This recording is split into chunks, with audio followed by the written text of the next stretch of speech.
ఇప్పుడు మెగాస్టార్ ఎవరికీ పరిచయం చేయాల్సిన అవసరం లేనటువంటి శ్రీ చిరంజీవి గారిని సభను ఉద్దేశించి ప్రశంసించవలసిందిగా కోరుతున్నాను.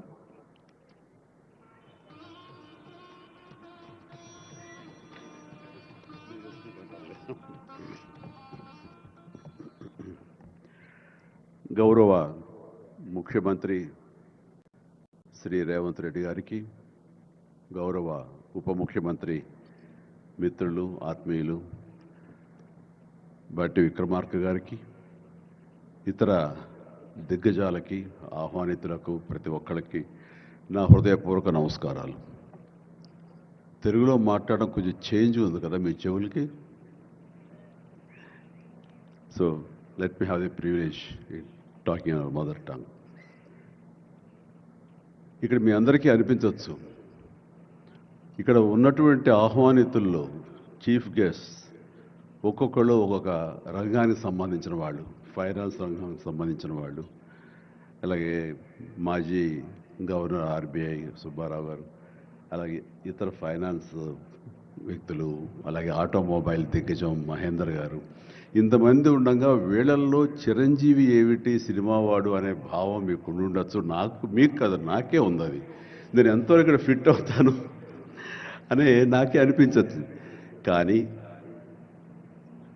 నా మీద ఎంతో గౌరవంతో ఒక సోదరుడుగా మన ముఖ్యమంత్రి గారు చిరంజీవి రావాలి అని నిన్న మన భట్టి విక్రమార్క గారిని, అలాగే IT and industrial minister Shri Sridhar గారిని నా దగ్గరికి పంపించారు.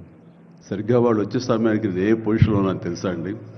ఎవరో అమ్మాయితో డ్యాన్స్ చేస్తూ ఉన్నాను. చాలా ఇబ్బంది అనిపించింది అన్నపూర్ణ స్టూడియోలో. సో ఆ సమయంలో వాళ్ళిద్దరు కూర్చోబెట్టి షూటింగ్ ఆపేయంట్రా అని చెప్పి వారి ఇచ్చిన తర్వాత అంత ఆప్యాయంగా నన్ను ఆహ్వానిస్తుంటే, ఇంత గొప్ప సభకి, ఇలాంటి ఒక గొప్ప గ్లోబల్ సమ్మిట్కి, తెలంగాణ రైజింగ్ అంటూ ఒక గొప్ప ఇనిషియేషన్కి 2047 ఇది ఎట్లా ఉండాలి అనే ఆ ఊహ తన బ్రెయిన్ చైల్డ్ అయినటువంటి మన ముఖ్యమంత్రి గారు ఆహ్వానిస్తే అది చాలా ప్రివిలేజ్డ్గా ఫీల్ అయ్యాను, ఎంతో గౌరవంగా ఫీల్ అయ్యాను, ఎంతో ఆనందంగా ఉన్నాను. మీ అందరితో పాటు ఈరోజు ఇక్కడ నేను పార్టిసిపేట్ చేయడం అనేది నాకు దక్కిన గొప్ప అవకాశం, గొప్ప అదృష్టంగా నేను భావిస్తున్నాను. అయితే ఇక్కడ కేవలం చిరంజీవికి మాత్రమే ఇచ్చారు, అందుకే చిరంజీవిని ఆహ్వానించి ఇక్కడ కూర్చోబెట్టారు అని నేను అనుకోవటం లేదు.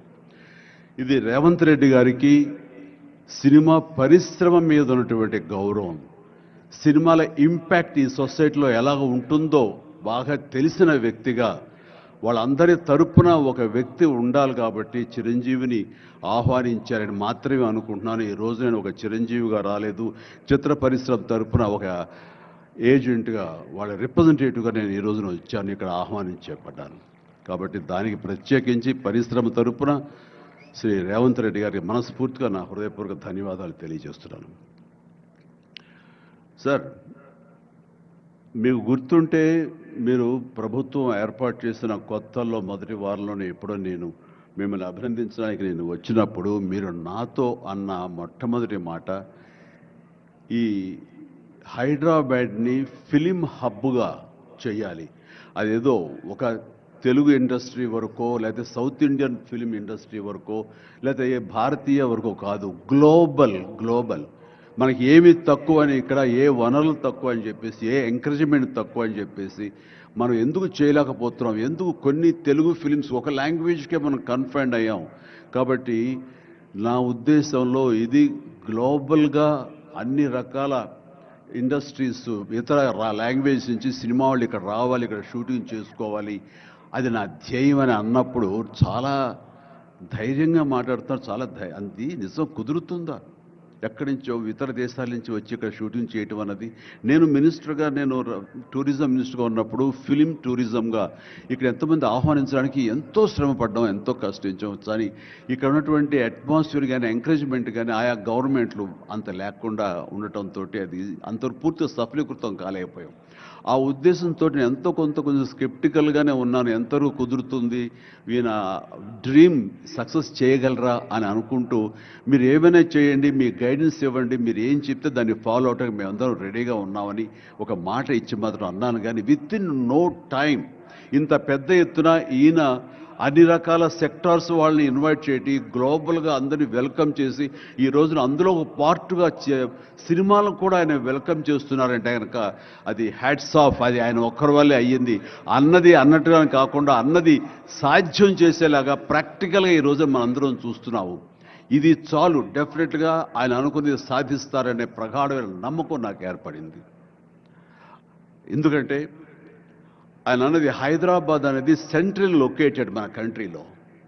ఏ ఇతర ఇంపార్టెంట్ సిటీస్కి వెళ్ళాలని సరే 1 అవర్ డిస్టెన్స్లోనే ఉంది. మేబీ ఢిల్లీ ఇంకొక 1 అవర్ పడుతుందేమో తప్ప. అండ్ ఇక్కడ లేని లొకేషన్స్ ఎక్కడ లేవు, ఎక్కడ లేకుండా పోలేదు.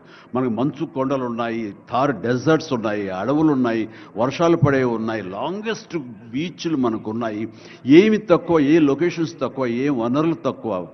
ఇక్కడ పని చేయడానికి వాళ్ళకి స్కిల్ డెవలప్మెంట్ చేయగలిగితే కనుక పని చేయడానికి ఎంతోమంది ముందుకు వచ్చి సినిమా పరిశ్రమ ద్వారా ఉపయోగపడి వాళ్ళ కుటుంబాలకు వాళ్ళు ఉపయోగించుకుంటారు. ఇది ఆ పొటెన్షియల్ పూర్తిగా ట్యాప్ చేయలేదు అన్న మాట వాస్తవం. వారు అది నేను అంగీకరిస్తూ మా సలహాల కోసంగా ఆయన కొన్ని సెమినార్లు ఫ్యూచర్లో నడిపిస్తామన్నారు. ఇప్పుడు కూడా అలాంటి చిన్న సెమినార్లు మా పెద్దల మధ్య, సినిమా పెద్దల మధ్య జరిగింది. అయితే ఇది కాంప్రహెన్సివ్గా కన్సాలిడేట్గా జరిగేలాగా విత్ ఇన్ షార్ట్ టైం మేము అందరూ కూడా ముందుకు వస్తాము. ఇక్కడ ప్రపంచానికే ఇది అద్భుతమైనటువంటి సినిమా హబ్గా హైదరాబాద్ని చేయటంలో మేమందరం ముందుంటాము. అండ్ ఈ రోజున చూస్తే కనుక బాలీవుడ్ నుంచి సల్మాన్ ఖాన్, అజయ్ దేవ్గన్లు వచ్చి ఇక్కడ మేము స్మార్ట్ డిజిటల్గా కానీ అడ్వాన్స్డ్ ఫ్యూచరిస్టిక్ స్టూడియోస్ మేము పెడతామని అంటాం అన్నది ఇది శుభారంభం. ఇదే ఇన్స్పిరేషన్గా నేను కానీ, నాగార్జున కానీ, వెంకటేష్ కానీ, ఇతర హీరోలు కానీ, ఇతర ప్రొడ్యూసర్స్, నిర్మాతలు ఎంతోమంది ఈరోజు నీకు ఉన్నారు ఈ సభ్యుకుల్లో.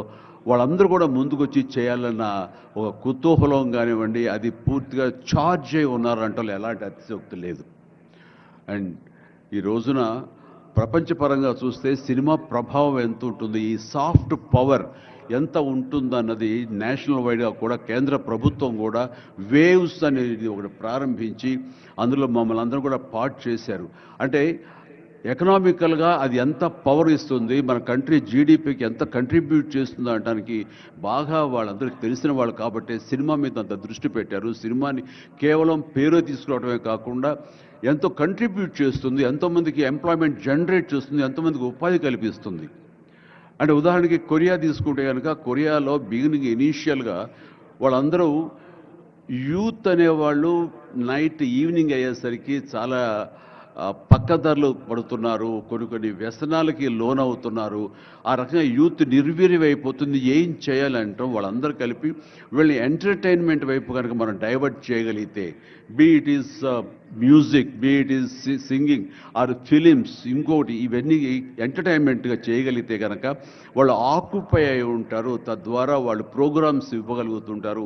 వాళ్ళందరూ నిష్ణాతులయ్యి వాళ్ళ ఫ్యామిలీకి వాళ్ళు బాసటగా ఉంటారు. తద్వారా వాళ్ళ నుంచి జనరేట్ అయ్యి ఎంతో కొంత వాళ్ళు క్రైమ్ వైపు వెళ్లకుండా ఉంటారు. ఆ రకంగా క్రైమ్ రేట్ తగ్గించుకోవచ్చు అనే భావంతో కొరియన్ గవర్నమెంట్ స్టార్ట్ చేసింది. కానీ ఈ రోజున ప్రపంచపరంగా Korea K pop, K drama, K music అంటూ కొరియన్ వాళ్ళ ఎకానమీ, వాళ్ళ జీడిపికి ఎంతో కొంత కంట్రిబ్యూట్ చేస్తుంది. ఎన్నో బిలియన్స్ ఆఫ్ డాలర్స్ కంట్రిబ్యూట్ చేస్తుంది ఈ యొక్క సాఫ్ట్ పవర్ మ్యూజిక్ అన్నది.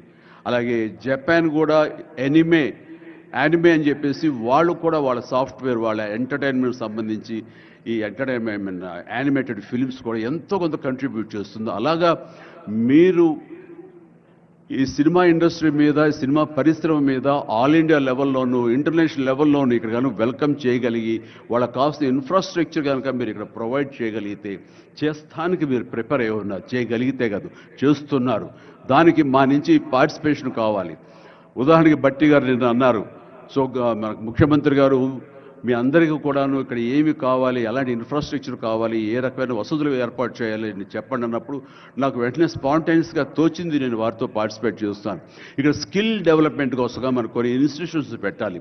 అది డ్రైవర్ల దగ్గర నుంచి, మేకప్ మెన్ల దగ్గర నుంచి, కాస్ట్యూమర్స్ దగ్గర నుంచి, ఒక ఎడిటింగ్ దగ్గర నుంచి, సౌండ్ సిస్టమ్ దగ్గర నుంచి, కెమెరామెన్లు, డిఓపీలు అండ్ యాక్టింగ్ సంబంధించిన స్కిల్స్ కానివ్వండి, అలాగే డైరెక్షన్ కానివ్వండి, వాట్ నాట్, ఎన్నో ఈ ఇండస్ట్రీలో ఎన్నో శాఖలు ఉన్నాయి. ఆ శాఖల్లో ఎంతోమంది ఎంతూజియాస్టిక్ కుర్రవాళ్ళు ఉన్నారు. వాళ్ళు చదువు ఒక మాదిరి చదివైనా సరే ఆ చదువు ఏం తెచ్చి పెడుతుంది అనుకుంటే కనుక ఈ రోజున గొప్ప గొప్ప డైరెక్టర్స్ ఉన్నారు. ఈ రోజున ఇంటర్నేషనల్ లెవెల్కి మన సినిమాని తీసుకొస్తున్న డైరెక్టర్ వాళ్ళందరూ డిగ్రీ కూడా చదవలేదు. సో చదువు ఇది ఇంపార్టెంట్ కాదు, మీకున్న ఇంట్రెస్ట్ ఇంపార్టెంట్. ఆ ఇచ్చేటువంటి గవర్నమెంట్ ఆఫ్ తెలంగాణ ఈ రోజున మనకి ఇస్తున్న ఈ అవకాశాలను సద్వినియోగం పరుచుకుని మీరందరూ కనుక రాగలిగి ముందుకు వచ్చి ఈ యొక్క ఇన్ఫ్రాస్ట్రక్చర్ సంబంధించి వీళ్ళు ఇచ్చిన ఫెసిలిటీస్ని వినియోగించుకుంటూ స్కిల్ డెవలప్మెంట్ ముందు చేసుకోగలిగితే కనుక మీరు ఎక్కడికి వెళ్ళినా సరే, వాళ్ళు ఎంతోమంది వెబ్ సిరీస్ తీస్తున్నారు, అలాగే టీవీ సీరియల్స్ తీస్తున్నారు, సినిమాలు తీస్తున్నారు, పెద్ద సినిమాలు తీస్తున్నారు, చిన్నవి తీస్తున్నారు. అలాగే ఈ రోజున కేవలం స్క్రీన్ మీదే కాకుండా మొబైల్కి సంబంధించినటువంటి సినిమాలు కూడా చాలామంది తీయటానికి సమాయత్తం అవుతున్నారు. ఇది ఫ్లిప్ అని ఇంటర్నేషనల్గా వస్తుంది. ఇప్పుడే మహేంద్ర గారు నాతో మాట్లాడుతూ ఈ వర్టికల్ సంబంధించిన ఫిలిమ్స్ 3 minutes నిడివి, అయితే 10 minutes మ్యాక్సిమం 10 minutes నిడివి ఉన్నటువంటి సినిమాలు మనం చేయగలిగితే అది ప్రతి వాళ్ళ చేతుల్లో ఉండి అది వాళ్ళందరూ ఎంటర్టైన్ చేయగలుగుతుంది. దానివల్ల ఎంతో ఎకానమీ మనం డెవలప్ చేయొచ్చు, ఎంతోమందికి ఉద్యోగ అవకాశాలు ఇవ్వచ్చు. నేను దాన్ని ఇనిషియేట్ చేస్తానంటూ మహేంద్ర గారు చెప్తూ వచ్చారు. సో ఇవన్నీ కూడా ఇది సాదాసీదాటువంటి కాదు. సినిమా ఏదో ఆడుతుంది, 2 రోజులు డబ్బులు తెచ్చి పెడుతుంది, వాళ్ళు ఏదో మిగుల్చుకుంటారు కోట్లు అంటే తేలిగ్గా చూడదు. దీని వెనక